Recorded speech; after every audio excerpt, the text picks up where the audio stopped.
awal saya kemari kata Pak Haji, lu punya utang segitu mah kelonan juga lunas. Jadi dibayar sama kelonan, Bu. Jadi punya utang waktu itu 6 miliar, bayar sama kelonan, kan gak nyambung ya. Gitu. Waktu itu saya ada 5 orang kalau nggak salah. Ada yang waktu itu ada yang 4 kali sehari semalam, ada yang 3 kali, ada yang 2 kali. Saya teman, kalau saya bebas kata Pak Haji. Yang penting ML setiap malam. Gitu. Setiap habis tahajud ML. Dan apa syaratnya dan ada apa lagi? Assalamualaikum warahmatullahi wabarakatuh. Selamat datang di Ruang Testimoni. Tempatnya testimoni orang-orang sukses pastinya. Dan tidak banyak basa-basi lagi, mari kita simak video berikut ini.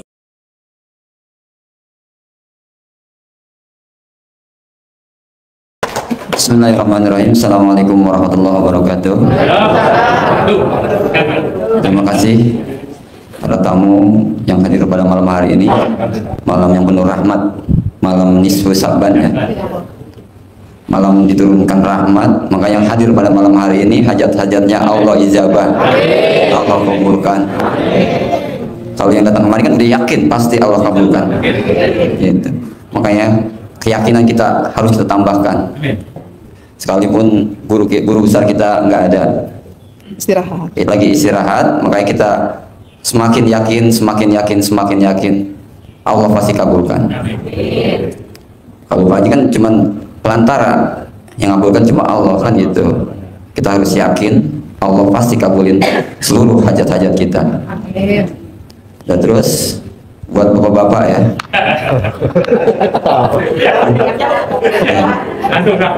Langsung ada yang udah sabaran bangun. Jadi kalau bapak-bapak kan dari ibu-ibu juga kan. Oh, dari ibu-ibu juga ada yang permasalahannya ya. Iya. Dan kan awal saya kemari kata Pak Haji, lu punya utang segitu mah kelonan juga lunas. Jadi dibayar sama kelonan, Bu. Jadi punya utang waktu itu 6 miliar, bayar sama kelonan, kan gak nyambung ya. Gitu. Waktu itu saya ada 5 orang kalau nggak salah. Ada yang waktu itu ada yang 4 kali sehari semalam, ada yang 3 kali, ada yang 2 kali. Saya teman, kalau saya bebas kata Pak Haji. Yang penting ML setiap malam. Gitu. Setiap habis tahajud ML. Dan apa syaratnya dan ada apa lagi satu lagi? Dan harus istrinya yang nawarin. Ya, harus istri yang nawarin. Nggak boleh suami. Jadi kalau suami kan udah biasa. Jadi harus istri yang nawarin. Iya benar. Jadi luar biasa. Terus? Jadi Bu, kalau suami saya minta, kata Pak Haji, Bu, kalau laki lu minta, tekep mulutnya. Suruh ditekep, sampai dicontohin sama beliau, tekep katanya mulutnya. Kenapa Bang Pak Haji? Kok ditekep? Itu biar lu aja yang nawarin duluan, jadi dia nggak minta duluan. Jadi saking pentingnya syarat itu, gitu. Jadi saya juga protes, kok saya yang harus nawarin gitu kan? Yang punya utang kan juga beliau kan begitu. Kenapa saya terus yang dikorbanin nih kan gitu? Beliau bilang begini, Bu, tahu nggak lu? Ketika suami lu minta ML itu suami istri ada pahalanya. Makanya suka dibilang sama para alim ulama bahwa menikah itu adalah ibadah terpanjang, gitu kan. Jadi ketika suami lu minta, lu layanin, puas, itu cuma 1 pahalanya. Tapi kalau lu yang nawarin, suami lu terpuaskan, bahagia hatinya, itu Allah lipat gandakan, gitu. Jadi sekarang kan lu sedekah duit tuh masih kere, masih receh, gitu kan. Ya ML kan bisa, udah lu sedekah itu aja ke laki lu, gitu. Yang nggak usah pakai modal, gitu. Nah itu luar biasa manjurnya. Jadi saya juga waktu diajarkan nggak nerima karena beliau ngajarin saya sambil bercanda-canda, dan saya pikir cuman bercanda, cuman bohong lah ibaratnya ya, cuman mau ngeledek saya gitu. Tapi setelah saya jalankan itu luar biasa. Walaupun berkali-kali saya protes kepada beliau sampai bilang, Bu, lu tuh gimana? Gua kasih ilmu enak aja lu protes. Gimana kalau ilmu gua nggak enak? Gitu kan. Jadi beliau itu begitu, dan sampai di akhirnya dijawab sama beliau yang tadi. Jadi kalau suaminya minta, kita layani, pahalanya 1. Tapi ketika ibu yang menawarkan, suaminya bahagia dan terpuaskan, itu Allah lipat gandakan. Gitu. Dan saya nggak langsung percaya nih. Saya harus tahu apakah ada hadisnya, gitu kan? Apakah ada keterangan sainnya kan gitu. Ternyata ada semua. Gitu, hadisnya ada. Ternyata nih saya ingat-ingat, kenapa saya blow on amat ya? Dulu ketika saya belajar, saya ABG, saya belajar ini. Gitu. Memang ada di kitabnya. Tapi saya lupa, dan saya waktu ABG kan nggak ngeh bahwa nanti ketika berumah tangga akan mengalami malas ngelayanin suami gitu. Saya pikir ya namanya bercinta dulu kan masih muda dan nggak ada utang, semangat-semangat aja gitu kan. Saya pikir akan begitu terus sampai tua gitu kan. Ternyata ketika ada hutang yang besar, ada permasalahan yang banyak, suaminya bokeh, itu jadi males gitu kan. Ternyata memang uang juga kuncinya. Jadi ketika saya males pun nih, ketika saya males dinawarin, mah bisa saya bayar, bisa saya bayar. Gitu. Udah bisa sombong dia. Ini saya bayar nih, saya bayar gitu. Supaya nawarin gitu kan. Jadi Bapak jangan takut kalau Ibu nggak nawarin, liatin aja kepokannya. Pasti. Assalamualaikum warahmatullahi wabarakatuh. Saya Ibu Emi dari Padang. Yang ingin saya tanyakan, Bu, apa kiat-kiat Ibu ketika ingin melakukan ML tetapi Ibu lagi bad mood? Ya, itu terima kasih. Itu poinnya. Itu penting banget karena jangan pun untuk nawarin ya Bu. Kalaupun dipaksa, kalau nggak mood, nggak mau lagi nggak mood gitu ya. Nah jadi termotivasi dengan apa? Kalau dulu di awal-awal saya akan termotivasi dengan hajat. Karena hajat saya gede, ya saya harus mau gitu. Karena saya mau lunas, utang ini bikin saya tayangan, bikin saya pusing, bikin saya mabuk gitu kan. Ya udah saya kerjakan gitu. Jadi hajat aja dulu kalau untuk di awal. Nanti berjalannya waktu akan karena Allah Ta'ala gitu. Jadi ketika saya lagi males nih gitu kan, suami kayaknya pengen nih dari gelagatnya walaupun dia nggak ngomong kan, gitu. Karena udah tahu ilmunya, jangan minta dulu, takut ditekep. Jadi kita niatkan Allah, saya menawarkan hubungan intim ini untuk ibadah kepadamu gitu. Jadi karena ini hubungan intim ini sebagai ibadah Bu, bukan hanya senang-senang belaka tapi ibadah gitu Bu. Mungkin bisa. Cek. Bismillahirrahmanirrahim. Assalamualaikum warahmatullahi wabarakatuh. Waalaikumsalam. Saya Erik Bu dari Ciomas, Bogor. Saya Erik dari Ciomas, Bogor. Jadi begini Bu, saya sekarang ini dalam keadaan terlilit utang sekitar 500 jutaan. Sementara orang yang berutang kepada saya itu ada sekitar 1,3. Tapi sulit banget untuk membayarnya mereka itu Bu. Ada terbagi 3. Terus saya bertanya sekarang nih, amalan apa? Kayak RDIS, kayak mandi di jam 12.00 sudah. Sholat taubat yang 18 rakaat itu sudah.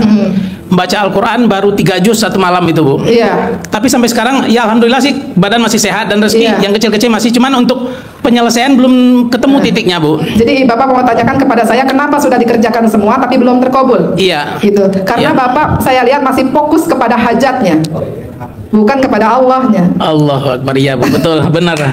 Benar sekali Bu, betul. Iya.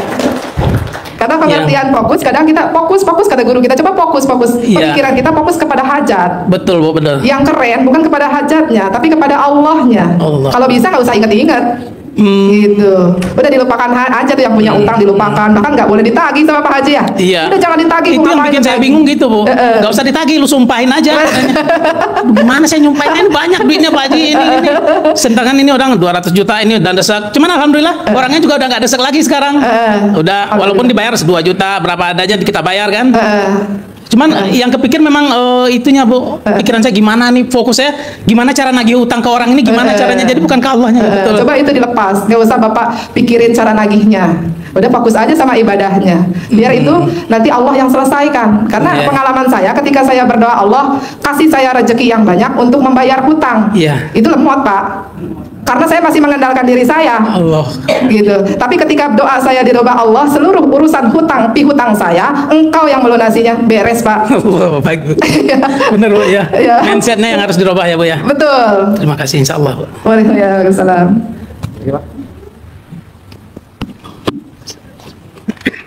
Assalamualaikum warahmatullahi wabarakatuh. Waalaikumsalam warahmatullahi. Nama saya Zaki, Bu. Saya nganter ibu saya ke sini karena beliau punya hajat. Kebetulan saya anaknya. Sebenarnya sih hajat mah pasti ada, semua orang pasti punya hajat. Di sini saya cuma menanyakan beberapa urutan ibadah yang harus dilaksanakan. Yang pertama kan sholat taubat 18 kali. Nah, itu pertanyaan saya yang pertama, dimulainya dari pertengahan malam atau sepertiga malam. Yang pertama Bu. Yang kedua, untuk baca Quran ini kan kalau kita mulai dari pertengahan malam sampai subuh sekitar jam 5 itu yang saya pernah alami, baca 1 juz itu 1 jam, paling cepat 45 menit atau 35 menit, karena saya pernah ngaji tilam di kampung-kampung. Itu kalau kita baca 12 juz, apa kita mulainya dari terbitnya terbenamnya matahari atau dari pertengahan malam atau sepertiga malam? Itu pertanyaan saya yang kedua. Yang ketiga, bagaimana urutan ibadahnya yang benar setelah sholat taubat 18, tahajudnya berapa, witirnya berapa, terus ditutup apakah nanti dengan fajarnya kita doa atau dengan zikirnya, terakhir dengan subhanallah walhamdulillah, subhanallah bihamdi subhanallahil azim, itu terakhir. Itu harus bagaimana. Kalau istiqomah mungkin agak berat ya Bu ya. Cuman kita kan sebagai manusia biasa harus menjalani tersebut karena Allah sendiri yang akan menilai. Itu aja pertanyaan saya, cuman ada 3 yang tadi Bu. Terima kasih, mohon maaf. Assalamualaikum warahmatullahi wabarakatuh. Waalaikumsalam warahmatullahi wabarakatuh. Pertanyaan pertama tadi apa? Sholat tobatnya dimulai dari jam berapa? Pertengahan malam. Sholat tobatnya mulai jam berapa? Iya. Jadi Pak, sholat tobat itu tidak terikat dengan waktu, bebas. Asal jangankan ba'da subuh dan ba'da asar. Jadi setelah ba'da subuh dan setelah ba'da asar, bukan cuma tidak ada ba'diyah, tapi tidak boleh sholat apapun. Baca Quran boleh nggak? Boleh. Baca Alhamdulillah sebanyak-banyaknya boleh nggak? Boleh. Tapi tidak sholat. Jadi sholatnya kapan? Sholatnya mau dimulai dari waktu duha boleh, mulai dari waktu suruk boleh. Waktu mulai terbit matahari tuh kita sudah mulai sholat tobat boleh. Atau mau lebih awalan lagi? Tapi kalau pagi memang udah waktunya itu sih. Tapi kalau mau dimulai dari malam misalnya sebelum tahajud boleh. Jadi bebas, tidak terikat dengan waktu. Seperti sholat mutlak tidak terikat dengan waktu. Gitu kalau sholat, untuk sholat tobatnya. Kemudian yang kedua, untuk baca Quran semalam kan 12 juz. Itu dimulainya dari setelah terbit fajar, pertengahan fajar, atau sepertiga malamnya ketika tahajud. Karena pastinya kita ini punya aktivitas, misalnya ada yang usaha, ada yang jualan, ada yang bekerja, tentunya kita harus ada keseimbangan di situ kan. Kalau memang bisa diawali dari pagi ya monggo gitu. Kalau untuk latihan sebenarnya bebas Pak gitu. Tapi kalau sarannya Pak Haji yang ekstrim itu setelah tahajud 12 juz. Tapi 12 juz ini proses dulu nggak apa-apa. Misalnya setelah tahajud nih kita cuma kuat 1 juz atau 2 juz nggak apa-apa. Tapi karena udah terbiasa nanti akan bertambah gitu. Mungkin pertama kali akan agak sulit untuk menyelesaikan 1 juz 1 jam. Tapi nanti sejam akan 2 juz gitu, karena sering kali kita mengulang itu akan lebih cepat. Contohnya gini, baca Yasin aja. Baca Yasin kalau belum hafal itu kan berjam-jam gitu. Tapi kalau sudah hafal hitungan menit sudah selesai. Gitu. Terus kemudian baca salawat juga begitu. Kalau belum terbiasa sedikit aja lama, tapi kalau sudah terbiasa itu cepat gitu karena sudah terbiasa. Gitu. Jadi kita perlu membiasakan diri aja. Gitu, nggak apa-apa. Misalnya Bapak mau ngejar 12 juz nih, memang tidak ada kegiatan untuk bekerja, tidak ada kegiatan jualan ataupun apa gitu ya. Mau dimulai dari pagi sampai pagi lagi boleh. Gitu. Mau 1 hari 1 Quran juga boleh. Bebas kalau itu. Gitu. Nanti baru setelah kita lancar bacanya baru mulai ditargetkan setelah tahajud sampai terbit matahari 12 juz. Gitu Pak. Kalau yang baca Quran. Yang terakhir tadi urutan ibadahnya harus obat dulu, tahajud, witir, lalu ditutup dengan witir, lalu fajar. Kan kita baru selesai dengan Qurannya itu, misalkan baru dapat 6 juz, apa seperti itu, apa bagaimana? Atau semalam dengan 12 juz bisa ditutup seperti itu atau bagaimana? Kalau kebiasaan saya biasanya sholat tobat dulu. Sholat tobat dulu. Kalaupun misalnya mau dicicil, boleh. Kalau mau tahajud misalnya supaya bisa kekejar Qurannya, di sebelum tahajud kita cuma bisa 2 kali salam, sholat tobatnya nggak apa-apa, kan siang udah dicicil beberapa kali. Gitu. Sholat tobat dulu, walaupun cuma 2 rakaat sebelum tahajud itu kita paksain sholat tobat. Kemudian baru sholat tahajud. Setelah sholat tahajud, kalau tahajud gimana Bu? Kebiasaannya berapa? Kebiasaannya 2. Kalau udah biasa 2, ekstrim tambah 2 jadi 4. Biasa bisa udah 4 nih, tambah lagi jadi 6. Jadi gimana kebiasaan kitanya? Tapi tambah terus porsinya. Gitu. Misalnya, saya mau udah terbiasa nih dengan 12 kali salam kan begitu. Ya udah jalankan. Berarti tambah dengan sholat tobat, dengan sholat hajat. Setelah tahajud sholat hajat. Setelah sholat hajat boleh sholat istikharah boleh kalau Bapak mau. Mau ditambah lagi masih kurang nih, sholat mutlak boleh. Baru nanti sholat witir 3 rakaat. Gitu. Boleh. Jadi banyak banget sholat-sholat sunnah nih yang kita jalankan pelan-pelan gitu. Kalau misalnya belum sholat sholat mutlaknya belum atau sholat istikharahnya belum didawamin, nggak apa-apa, berarti yang didawamin sholat tobat, tahajud, baru hajat, witir gitu. Itu Pak mungkin. Ya, makasih Bu. Baik.